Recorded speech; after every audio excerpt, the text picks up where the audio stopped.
At the end of the previous video, I was getting ready to import the rules for adjectives from this document here, table number 11, but I realized we've already done that. You can see we did that. We imported that table at the beginning of the previous video, and we can see that rule here. So, but I'm going to go ahead and import it again just to show you in case you do. That's perfectly fine. Let's go ahead and import it again. Document number 3, table number 11. All of the selected tables were imported. That's not a problem. You can come back here, and now there are 2 of those rules. And I'd actually like to delete both of these now.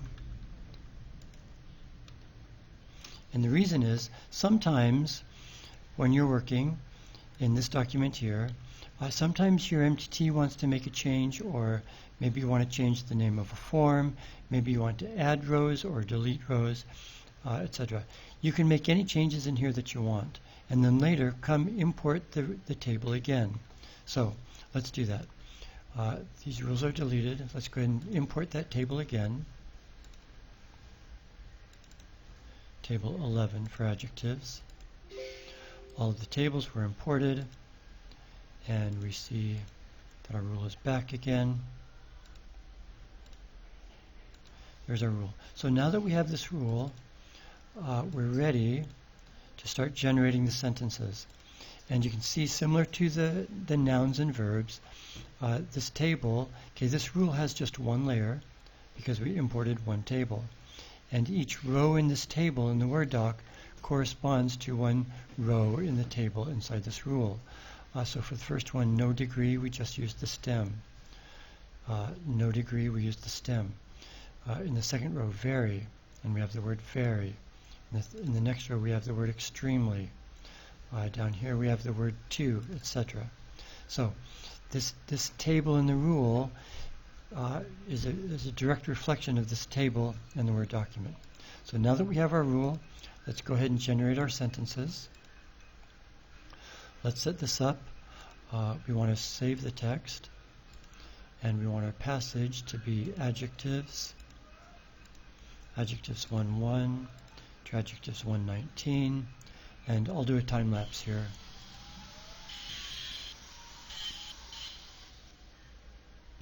Okay, it's finished. Let's go see how it did. So remember here, we've checked the option compare save text with Word document. So TBTA is comparing its version, which is generated here, with the text in the Word document from our MTT. Remember, going back to our very first document. So here, adjectives 1:1, John read a good book. Adjectives 1:1, John read a good book. So TBTA's translation matches the MTT's translation perfectly, so it's all in black. Everything that's in red, the red part indicates where TBTA's translation is different from the MTT's. So adjectives 1:10, the MTT said, that book is big. TBTA said that book B's big. So we have a problem with our verb to be. Let's look at some of these others. Okay, John is afraid. We would say John is afraid of those people. John was afraid of those people. Okay, so we have some work to do. Let's work on this one first. All those question marks. So we can right-click here, display this first in the Lexicon and Grammar Development view. Okay, this subgroup. We haven't linked this subgroup marker to any English words yet. The subgroup marker, that's in something, a sentence like, John read all of the books. The subgroup is where English would put the word of. John read many of the books. That's different than John read many books.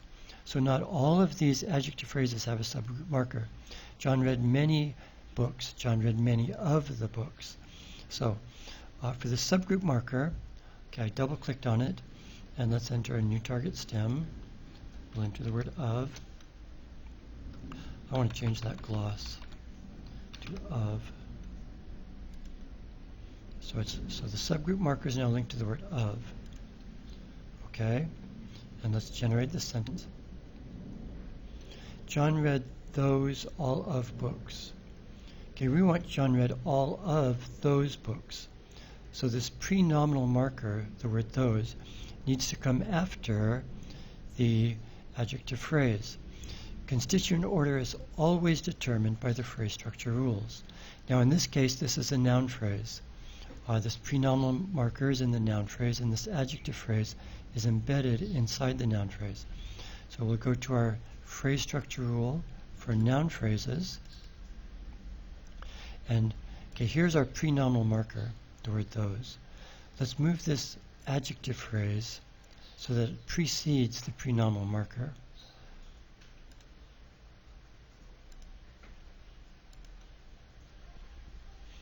John read all of those books.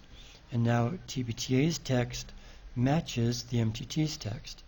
Remember this text up here, John read all of those books. It's also coming from that exact same document, the one that our MTT translated. Okay? So we fixed this particular sentence. We actually have more work to do here. And I'd like to do that now.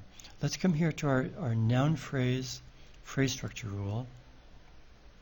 Okay, we have this adjective phrase attributive. This was provided as a default for us when we created our language project. And this constituent in the phrase structure rule positions this adjective phrase. But I actually want to delete this. We need to enter multiple adjective phrases because we have different types of adjectives and they all go in a certain order. So I'm going to delete this by pushing the delete key. And let's enter a new constituent into this group called pre-head modifiers. Say insert new constituent.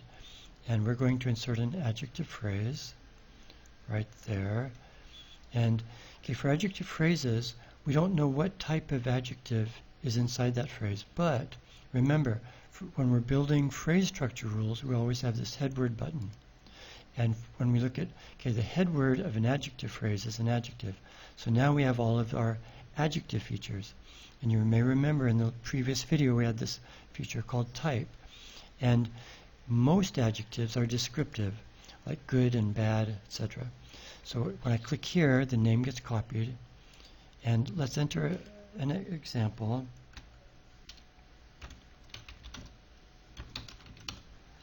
Okay. And so now that goes there. John read those good books. So for a descriptive adjective, we want the pre-nominal to precede that. John read those good books. Okay? Now this adjective, this is a quantity. See there? Remember the word all in our previous video. We set the type to quantity. Quantity adjective phrases will come after the John read all of. Those will precede this pre-nominal. So let's enter another adjective phrase into here. Adjective phrase. I'll go to head word. And let's enter quantity.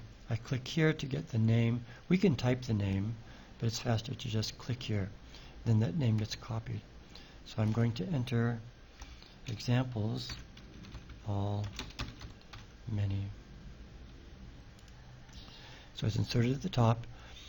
Okay, we want this adjective phrase with all or many to precede pre-nominal, which includes the words those and the, etc. So that's a good place for that. While we're here, let's enter some more adjective phrases. Adjective phrase, go to the head word, let's enter color. I can type the name. So you can type any name that you want, but it's faster to just click on the label here. And let's enter some examples. Red, yellow. Okay. For color, I would put that after here. John read those good red books, those good yellow books. So I would put color after descriptive. Okay. Well, let's enter some more. While we're here, click there, insert new constituent into rule, adjective phrase, head word, size.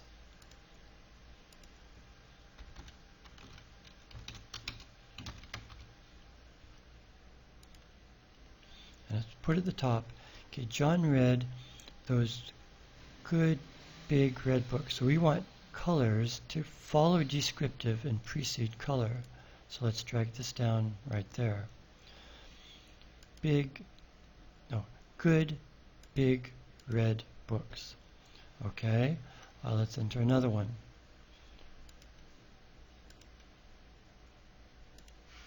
Go to the head word, cardinal number.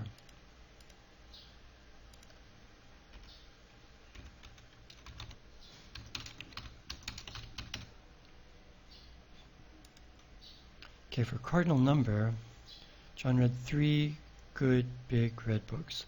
We can leave cardinal number and quantity in the same place. Actually, John read those 3 books. So prenominal is like those and these. So we want cardinal number. So those 3 good big red books. Okay, let's enter ordinal numbers. Adjective phrase, head word, ordinal number.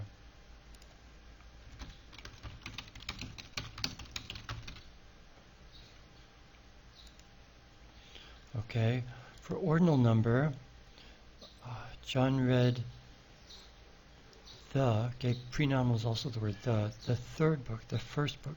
So let's also drag this down right there. So it follows prenominal. Okay, that's enough for now. We'll probably add more later, but that's good. And let's go. Okay, so now, so we fixed this one. John read all of those books. So that one's now in black. Okay, these are the verb to be, bigger and better. We need the than, the comparative marker. Let's work on this one. John is afraid of those people. Let's go work on that one.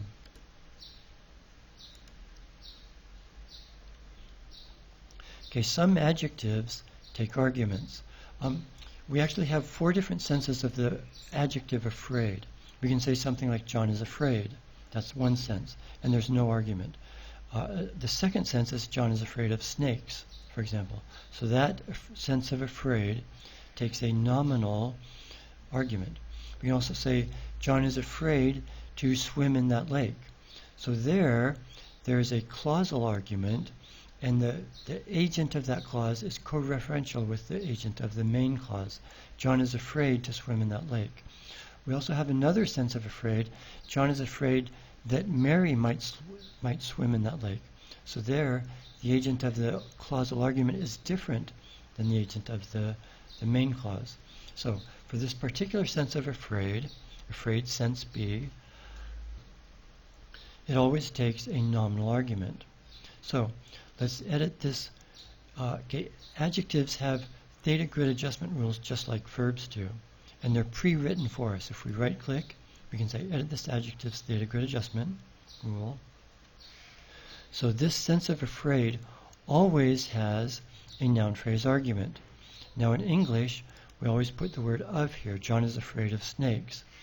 So let's put that target word, add positions, the word of. Okay? When we created our language project, TBTA built this rule for us, so we don't have to. Insert a comment. John was afraid of those people. Let's turn the rule on.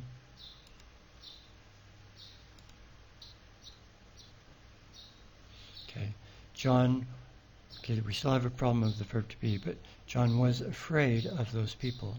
Let's go ahead and save that. Okay, John was afraid. So now it's only the verb to be. Mary is proud of John. So we have the exact same issue. The word proud in our system takes a nominal argument.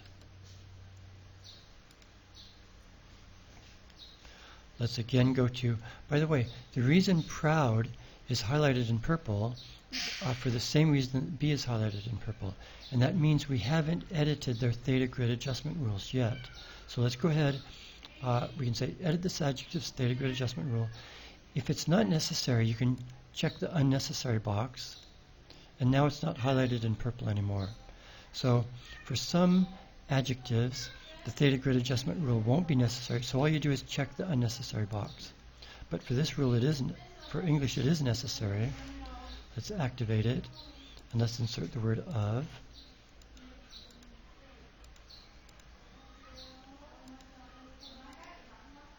And let's insert a comment. Okay. Now we see it's in black. If we generate it. Okay, so we've solved that problem. We still have the problem with the verb to be. Mary is proud of John. Let's save it. Okay, here, Adjectives 119.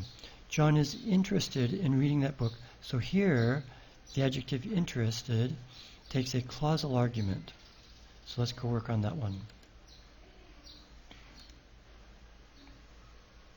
Okay, so here you see that inside this adjective phrase, there's a subordinate clause. And we call these, see up there at the top, type is attributive patient. In other words, it's an object complement for an adjective. And this is highlighted in purple, meaning we haven't edited its theta grid adjustment rule yet. Let's go to its theta grid adjustment rule. And TBTA built this when we created our language project. So it knows there's a clausal argument here. And let's insert the word, okay, we say, let's put our comment in here so we can work on it. Okay, John is interested in reading that book. So here in is a preposition. Here it's actually functioning like a complementizer. So I'm going to call it a complementizer, and we'll insert it right here. That's a target word in a user-defined category. We haven't defined any categories yet. Complementizer, new word in complementizer. Okay, John is interested in. Now here we repeat in our semantic representations and our analysis, every proposition has an agent noun phrase. Now we don't say John is interested in John reading that book. So we don't want this. We're going to set the features on this noun to big pro, meaning it's syntactically active but phonetically null, meaning it won't appear in the text.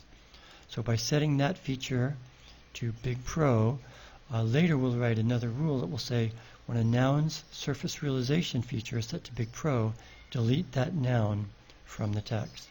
John is interested in reading. Okay, we need to set another feature here. For target tense and form, we need a new feature. This is tense and form. And sometimes the form is independent of the tense. For example, right here, we want the participle, the ing form, so we can say feature set. We'll go to verbs. We'll go to target tense and form. And we're going to enter a new value, ing. Say OK. And now that value is here. We'll check it. So now this rule will do three things. It will insert this complementizer. It will set the noun's surface realization value to big pro. And it will set the verbs target tense and form to ing. Let's turn this on. Okay. So now it says John is interested in. So we see our complementizer. Now that rule did its job. If you see there, surface realization is big pro. So the rule set that feature. We need to write another rule that will actually delete the word John when surface realization is set to big pro. And for our verb, you see target tense and form is set to ing. We need to write another rule that will select the participle from the lexicon when target tense and form is ing. So let's write that rule first. That will be a spell out rule. Okay, let's add another row to this rule here, our phrase builder rule, which was in our document. Let's add another row, add row. Let's say select the participle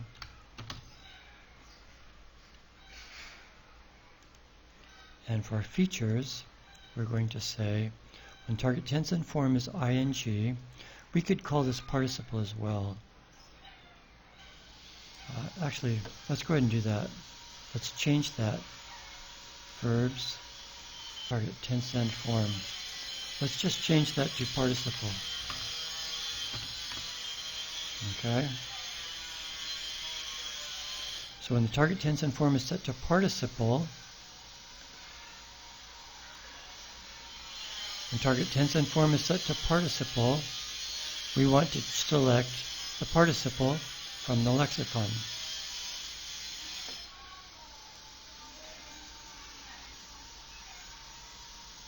Okay, John is interested in reading that book. So we have our reading now. And if you see here, if you rest your cursor here, read was changed to reading by spell out rule of verbs. Rule 1, layer 1, row 16. That's the one we just entered. Row 16, select the participle. Okay? So, one more rule. When the surface realization feature is set to Big Pro, let's delete the noun. And that will be done down in the spell out rules for pronouns.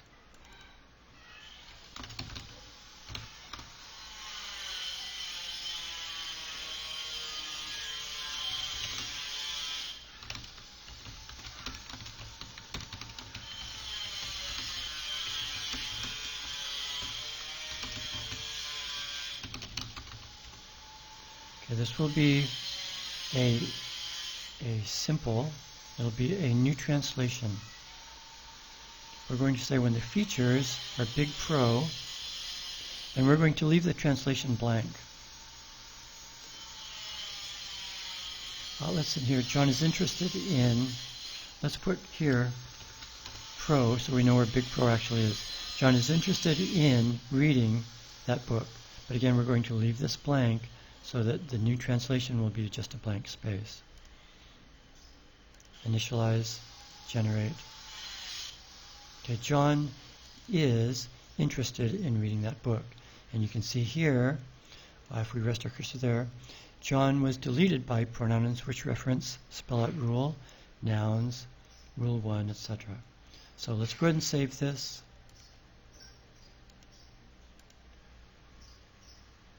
Okay, so things are looking better except the verb to be is bigger and better than. We need the word than. We'll leave that for the next video.